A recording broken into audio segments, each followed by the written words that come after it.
আসসালামু আলাইকুম সপ্তম শ্রেণীর সুপ্রিয় শিক্ষার্থীবৃন্দ, আশা করছি তোমরা সকলে ভালো আছো। এখন শুরু করব তোমাদের ডিজিটাল প্রযুক্তি বইয়ের 106 নম্বর পৃষ্ঠা থেকে। এখানে যে ছকগুলো দেওয়া রয়েছে কোনটার পর কি কি হবে তা আমরা দেখব। এখানে তোমাদের এর আগে কিছু দেওয়া রয়েছে, এগুলো তোমরা চাইলে পূরণ করে নিতে পারো।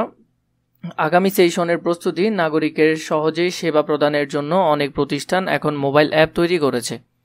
ফলে সেবার এখন হাতের মুঠোয় চলে এসেছে। উপরের ছবিতে দেখা যাচ্ছে কত সাইজের কয়েকটি ধাপ অনুসরণ করে একজন সাধারণ নাগরিক সেবা নিতে পারছে।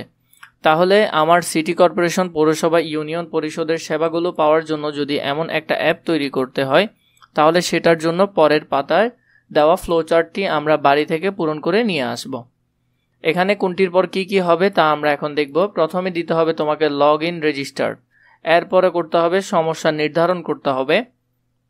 3 নম্বরে সমস্যাটির বিস্তারিত তথ্য জমা দান, ধাপে ধাপে সমস্যাটির সমাধানের আপডেট চেক করা।